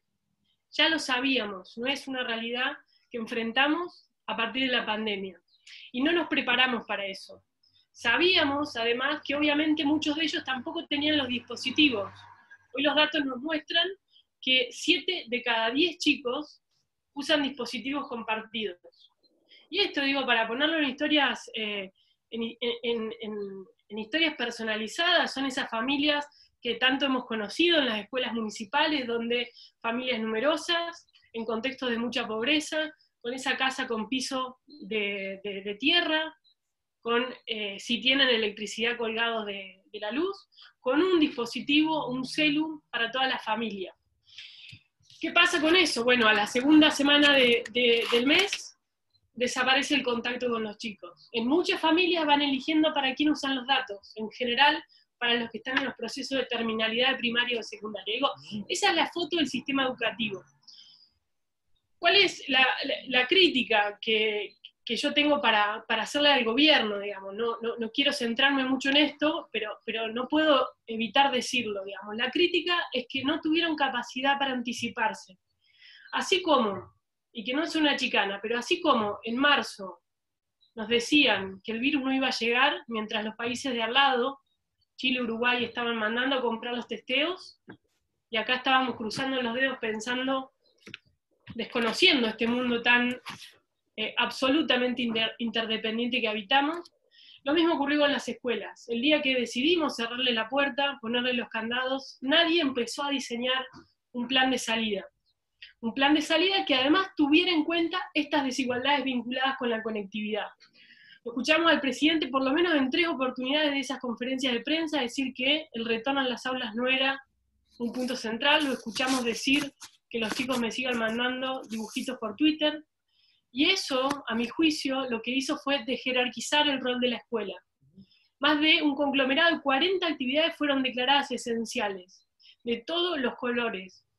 Los bares abiertos, los gimnasios abiertos, un montón de actividades productivas, un montón de negocios, las escuelas cerradas. Lo que apareció después fue un pacto corporativo, un pacto ante un sector gremial que al principio, como bien se señaló, decía no estamos de acuerdo con la virtualidad. Yo me acuerdo la primera ley que discutimos en el Congreso con este sistema telemático, era justamente la modificación de la Ley de Educación Nacional para autorizar a que las escuelas usen la modalidad de distancia o virtual porque no estaba permitida para menores de 18 años. No saben cuántas cosas tuvimos que ponerle a esa excepción para decir que en adelante solamente en contextos de terremotos, de emergencias, de catástrofes, de pandemias, se iba a poder recurrir a estos dispositivos. Entonces, la primera dificultad, superar la resistencia a usar la virtualidad. La segunda, la resistencia a volver a clases, a reabrir escuelas, por ejemplo en entornos rurales donde no había casos, por ejemplo en ciudades que no tuvieron casos hasta hace pocas semanas. Y hoy la paradoja más absurda, luego de la experiencia que vivió Ciudad de Buenos Aires, es incluso la resistencia a que se piense en aperturas focalizadas para los chicos que se están quedando afuera. Miren, lo que dicen es que eso va a discriminar, que cómo puede ser que algunos chicos van a ir y otros no. ¿Qué mayor discriminación que dejarlos afuera golpeando la puerta del aula y que nadie los deje entrar? Eso es lo que representa la virtualidad para estos chicos que no tienen computadora, que no tienen internet, que no tienen nadie en su casa que los acompañe y ayude a hacer la tarea. Entonces, y acá de nuevo me extendí en el tiempo, pero voy a enunciar rápidamente en dónde creemos que hay que avanzar. Lo primero, la declaración de la emergencia educativa, ¿no? En diciembre declaramos 9 emergencias en todas las áreas, bueno, nunca hablaron de la educación. Declararon de emergencia para poner recursos y programas a disposición de atender esta emergencia. Declarar la educación como una actividad esencial. ¿Para qué? Para devolver a las jurisdicciones, a las provincias y a las escuelas el derecho a pensar y a diseñar los retornos, aunque sean progresivos, aunque sean paulatinos, aunque sean con caminos que no sean estáticos, sino móviles y flexibles. Junto con estas dos cosas que son las más importantes, dispositivos de acompañamiento. En primer lugar, un programa de detección y acompañamiento a los estudiantes en riesgo de abandono escolar. ¿Para qué? Para poner allí a disposición apoyo pedagógico, reapertura de los comedores escolares, seguimiento nutricional. Sabemos quienes venimos de las escuelas municipales lo que significa que muchos de esos chicos pierdan su plato de comida, el único caliente que tenían en la semana.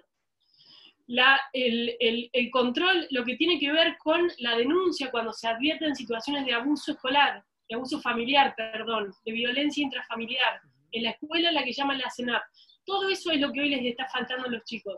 Entonces, en primer lugar, este programa de acompañamiento y detección, junto con además el otorgamiento de las becas de conectividad, paquetes de datos y dispositivos. En segundo lugar, a los actores del sistema que han estado muy, pero muy golpeados, los transportistas escolares. Desde noviembre del año pasado no cobran la cuota, están en una situación absolutamente crítica. Aprobamos una ampliación del presupuesto hace más de un mes y medio atrás para destinar 600 millones para ellos, y ahora el gobierno nacional se niega a dárselos. Los jardines de primera infancia, este lugar que sabemos que es tan importante, y más la MUNI y más desde la gestión que encabezaba Ramón, donde abrimos un montón de salas de primera infancia. Bueno, hoy el 20% ya cerraron definitivamente las puertas. Cuando volvamos a una nueva normalidad y esos jardines no estén, el sistema público no va a estar en condiciones de sostener esa oferta. Ya voy cerrando. Un capítulo completo para los docentes, medidas que tienen que ver con el otorgamiento de las computadoras. Discutimos la ley de teletrabajo para garantizarles herramientas para poder conectarse. Nadie estos gremios que hicieron este pacto corporativo para cerrar escuelas, no están pidiendo que le den los dispositivos y las herramientas que necesitan para trabajar. Un 20% de los docentes no tiene computadora, no tiene acceso a internet. Para ellos también, para las docentes suplentes, el acceso al IFE. Algo tan básico, digo, una política universal que se pensó, pero no alcanzó a muchas de las docentes suplentes. En cuarto lugar, y lo señalo muy breve, y Ceci y Dani me van a entender a la perfección, un programa de infraestructura escolar de emergencia. Si en verano, después de 2 meses, cuando abrimos las escuelas, el deterioro es fenomenal, imaginemos lo que pasa después de casi un año de escuelas cerradas sin mantenimiento, con una provincia que además cortó los fondos de infraestructura que transfería a los municipios. ¿Qué va a pasar con esas hojas que se acumularon en las canaletas, con las lluvias que van a venir ahora, con el estado que van a tener y además la imposibilidad de cumplir los protocolos sanitarios? Entonces, un programa escolar de emergencia para poner y preparar a las escuelas. Así como en marzo hicimos eso con los hospitales y los centros de salud, así como preparamos las camas, buscamos los respiradores, hoy tenemos que entender que tenemos que hacer eso con las escuelas. Tenemos que ponerlas en condiciones para dejar de estar con los brazos caídos, esperando a que llegue mágicamente la vacuna y podamos reabrir a una normalidad que ya no existe más. Finalmente, mecanismo de control, la Auditoría General de la Nación y una comisión bicameral de seguimiento, donde se pueda seguir obviamente esta emergencia educativa. Miren, yo estoy absolutamente convencida de que esta batalla merece la pena ser dada, porque acá hay un actor al que nadie le está poniendo la voz. Todos escuchan a los gremios que se arrogan una representación de los docentes que no defienden, pero nadie está hablando de los chicos y las chicas, esas voces ausentes, esas voces silenciadas, esos chicos que en definitiva van a llegar a lo largo de toda su vida el impacto de la pérdida de prácticamente un año escolar. Por ellos, creo que vale la pena que nosotros sigamos haciendo esto, pidiendo en cada provincia la declaración de la emergencia y la aprobación de los recursos y los programas para revertir y ojalá no llegar a esa catástrofe generacional. Muchas gracias. Bueno, muchísimas gracias, Brenda. Nos quedan, esta es una reunión donde hay muchos radicales, pero no es una reunión radical, así que nos quedan unos 20 minutos de Zoom. Vamos a tratar de aprovecharlos con algunas consultas y preguntas. Comienzo con Natalia Ubanini, que fue subdirectora a nivel inicial. Dice: Natalia, considero que la consulta debería ser en relación a la demanda o no, que como sociedad civil estamos protagonizando para pedir que las escuelas puedan de manera gradual estar abiertas. Y a eso sumarle el rol que están jugando los gremios en esta situación, por parte del diagnóstico de ustedes. Y entonces mi pregunta, un poco tomando las palabras de Natalia, es: ¿qué tiene que hacer o cuáles son los pasos políticos que va a dar el radicalismo, o que debería dar el radicalismo para no solamente instalar este tema de debate en las áreas del Congreso o en los círculos partidarios, sino ponerlo en debate en la sociedad civil y en la calle, básicamente, o en el espacio público? Les pido respuestas breves y concretas. No sé si querés empezar vos, Brenda. Dale, bueno, lo que hicimos hasta acá fue primero presentar esta iniciativa acompañada con gran parte del interbloque, un tema que hoy estamos pidiendo que se trate en el Congreso, desde la mesa del interbloque Juntos por el Cambio. Por el otro lado, trabajamos con la Fundación ALEM realmente para construir este documento que es una verdadera hoja de ruta de ese camino para la apertura y la vuelta a clases. Y en tercer lugar, estamos trabajando con los legisladores provinciales para que estos debates sean en las legislaturas. Lo presentó Capocha aquí en Córdoba, lo presentaron en Tucumán, en Provincia de Buenos Aires, en Santa Fe, en Chubut, en Santa Cruz, en La Rioja, en San Luis, y seguramente en estos días se van a estar sumando algunas provincias más. Buscamos de todos los modos posibles dar este debate. Obviamente que hay actores como los transportistas escolares, las docentes suplentes y los jardines de primera infancia, que además ya están agrupados a nivel nacional, están tratando de que se escuche su reclamo, y con ellos también pretendemos, digamos, hacer fuerza para el tratamiento de medidas de ayuda concreta. La capacidad de que esto escale, digamos, que realmente construya la presión suficiente para que se convierta en ley, creo que depende un poco de todo, ¿no? De salir de esta comodidad que representa creer que no ir a clases es lo más seguro posible, cuando en realidad no ir a clases, en realidad es como decía Moni, citando las palabras del presidente español, tiene que ver justamente con la mayor certeza que podemos tener es que de esto nos vamos a llevar un daño enorme. Miren, un solo dato, y con esto cierro. Pakistán en el año 2005 tuvo un terremoto, tuvo 14 semanas cerradas las escuelas. 4 años más tarde, las desigualdades que adquirieron esos chicos que no pudieron ir a la escuela, las mantenían. Tenían un peor desempeño escolar que sus pares. Y fueron 14 semanas. Imagínense lo que va a pasar en la Argentina después de casi un año con aprendizajes a velocidades tan desiguales. Entonces, creo que tenemos que hacer un esfuerzo por despertar entre todos y comprender realmente la gravedad de la situación en donde estamos.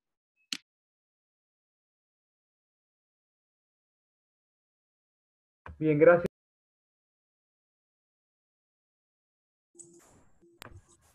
No tiene sin querer, Juan. Estamos como... Bueno, ahí.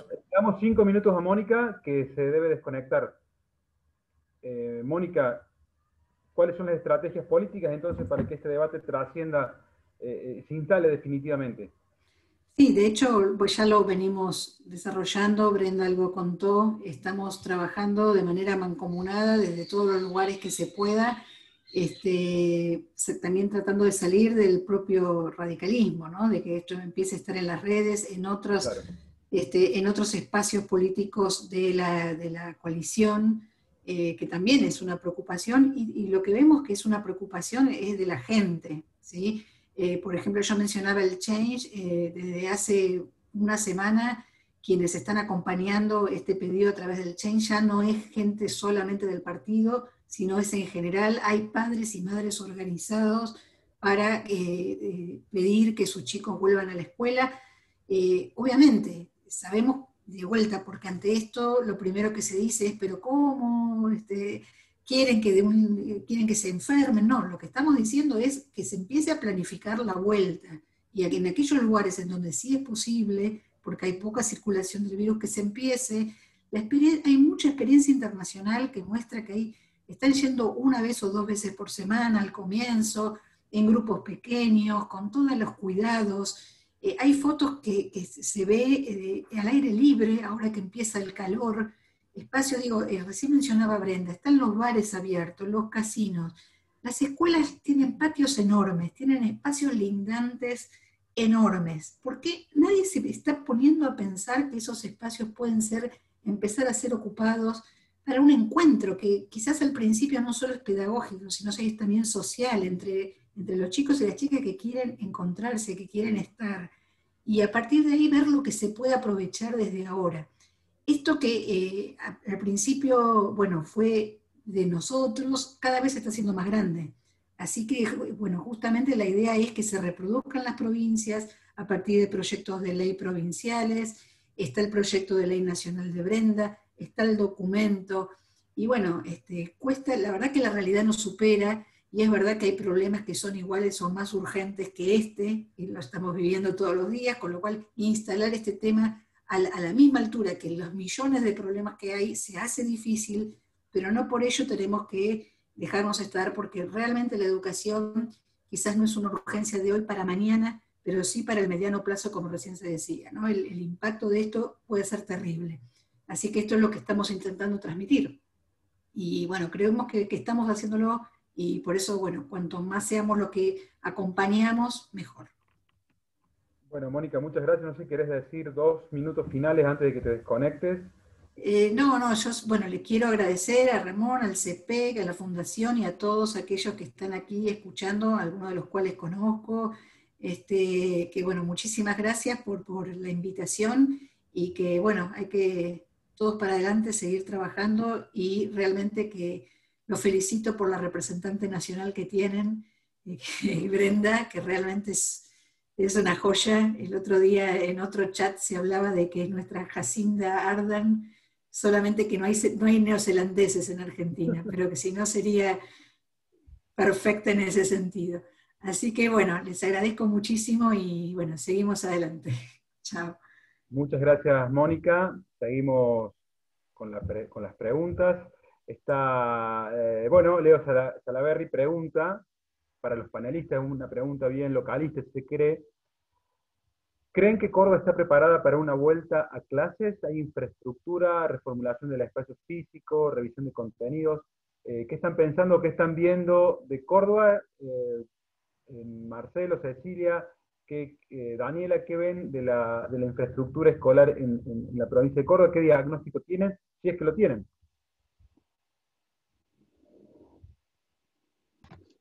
Bueno, un poco lo que se dijo acá, nosotros lo que hemos abordado, al menos desde el Consejo Deliberante, es, como yo decía al principio, digo, algunas cuestiones de pensar a largo plazo, y presentamos un proyecto que tenía que ver con una comisión multidisciplinaria de educación que justamente empezara a pensar con todos los actores sociales involucrados en educación, digo, docentes, profesionales, universidades, sindicatos, poder ejecutivo, en pensar, diseñar, planificar para allá cuáles son las mejores estrategias para la vuelta a clases.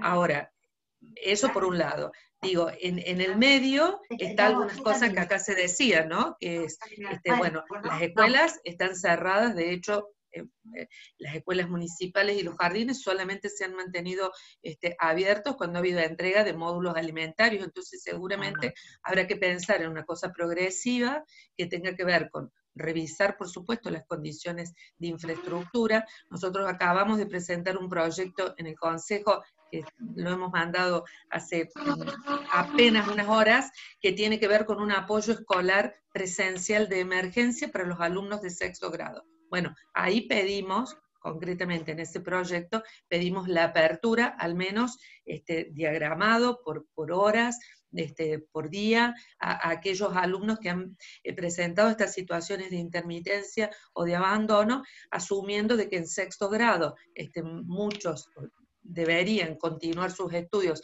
pasar al nivel secundario. En el caso de las escuelas municipales, dejan las escuelas secundarias, las escuelas municipales para ir a otras escuelas. Entonces nos parece prioritario, por ejemplo, ese apoyo escolar de emergencia. Sí. Cecilia, respecto a este punto, y aprovechando un poco la experiencia que hubo en el Consejo Deliberante, donde es la atomización del radicalismo, muchas veces actuaron en forma coordinada, incluso con otros espacios políticos opositores.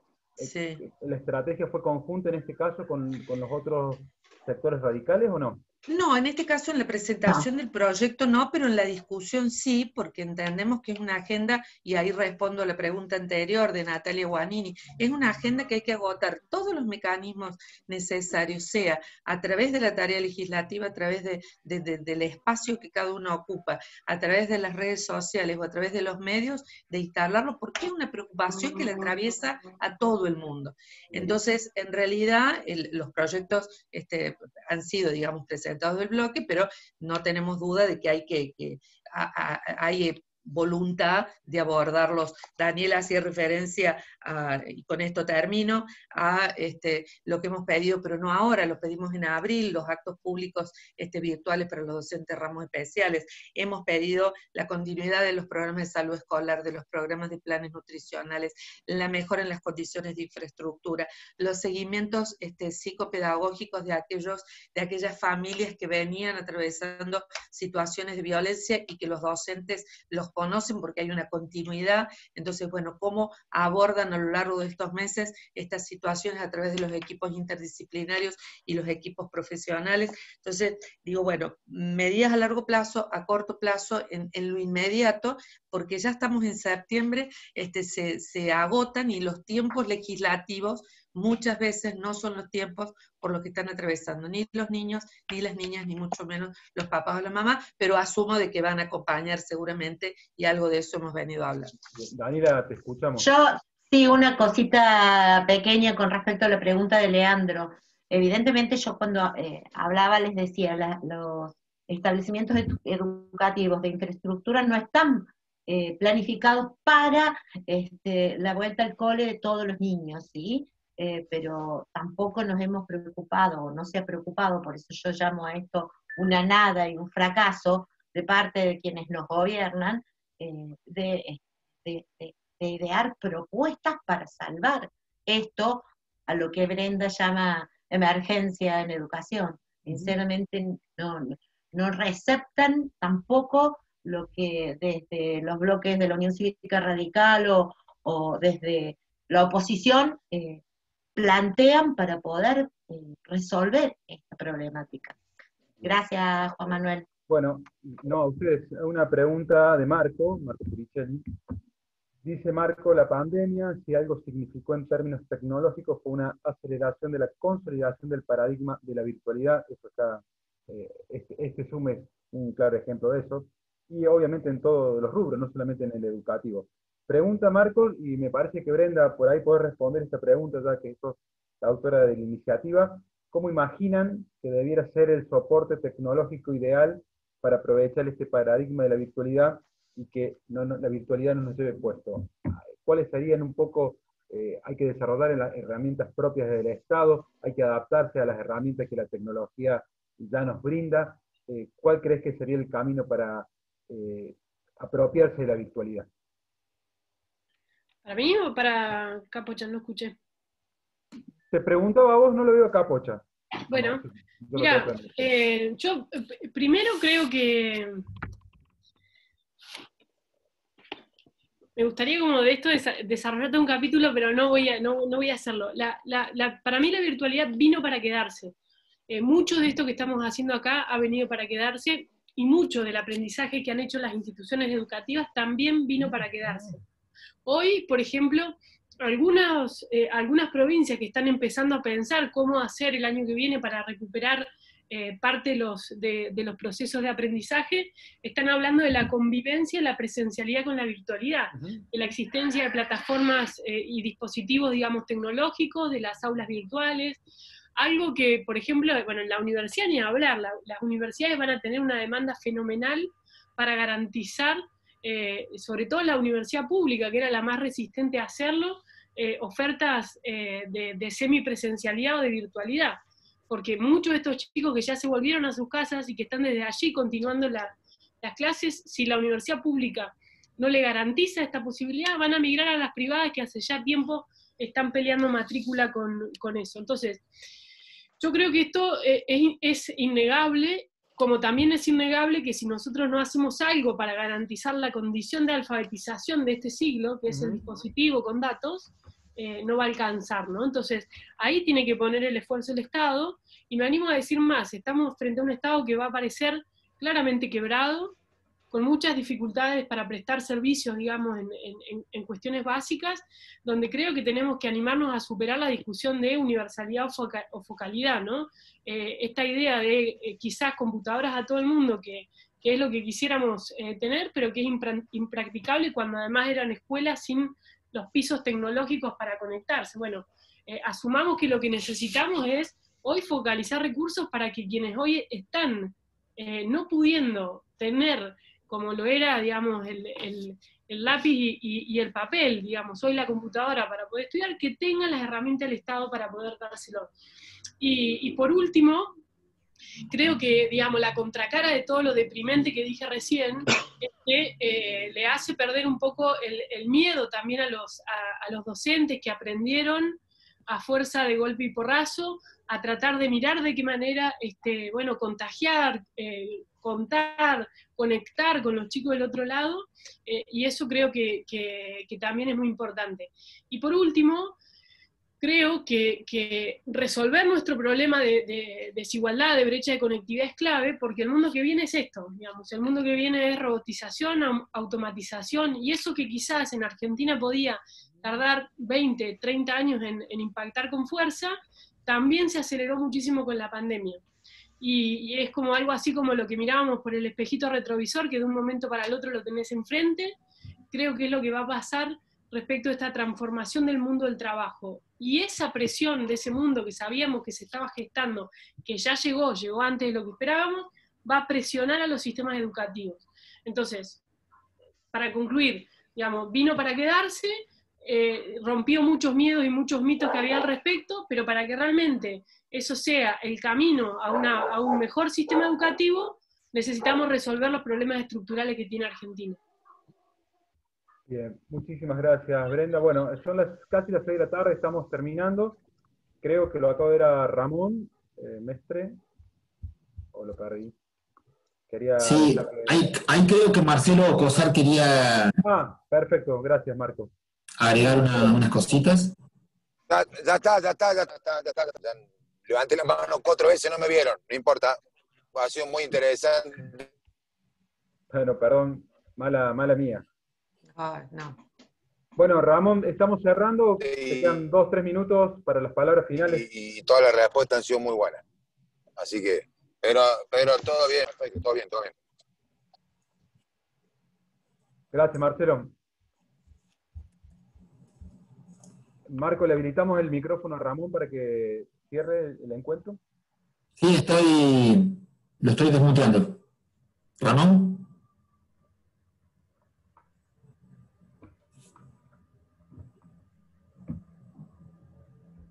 Perdón porque me tienen con el teléfono, son momentos bravos.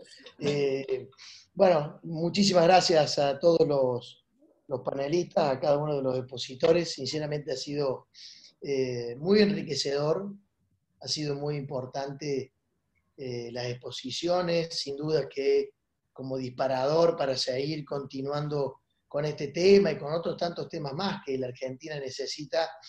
Porque en definitiva, cuando hablamos de educación, estamos hablando de esperanza. Entonces, sin duda que nosotros tenemos que trabajar en esta lógica, tenemos que potenciar a aquellos que tenemos una visión sobre la educación y sobre la salud como eje central, teniéndolo al ser humano en el centro de la escena.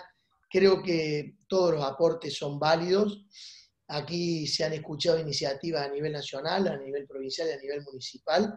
Creo que hay que militarlas, creo que hay que promocionarlas, creo que hay que difundirlas. Es un trabajo necesario, es un trabajo que no solamente para nosotros desde el Centro de Planificación Estratégico de Córdoba queda con este conversatorio, con esta reunión que hemos planteado en el día de hoy. Además está decirte, Juan Manuel, muchísimas gracias por acompañarnos. Evidentemente que tenés mucho oficio y ha sido muy interesante tu introducción también. Yo me sentí muy identificado porque yo también me eduqué desde el inicio hasta el final, siempre en la educación pública. Solamente uno de mis posgrados fue en una universidad privada, pero la otra fue en una universidad pública. Y la verdad es que siempre vamos a trabajar para defender el sistema en general y el público en particular. Con relación a la semana que viene, les decía que la temática va a ser docencia en tiempos de pandemia. Ya está colgado en la página de CEPEC y de la Fundación Ramón Bautista Mestre la invitación para que el miércoles 16 de septiembre a las 19 horas, por plataforma Zoom, tiene la misma forma de inscripción que para este conversatorio del día de hoy, podamos continuar profundizando, visibilizando y trabajando en este tema que nos convoca y tanto nos gusta y que, como dije recién, es el eje de la transformación y de la esperanza que la Argentina tiene, que siempre ha sido el que ha movido la aguja y ha sido el generador de movilidad ascendente. Y los invito a que sigamos trabajando juntos y los invito a que inviten más gente y que apostemos a seguir empujando cada una de las iniciativas para que este grito, este planteo se pueda hacer realidad, porque sin educación no vamos a poder avanzar. Muchísimas gracias y que tengan todos ustedes muy buenas tardes.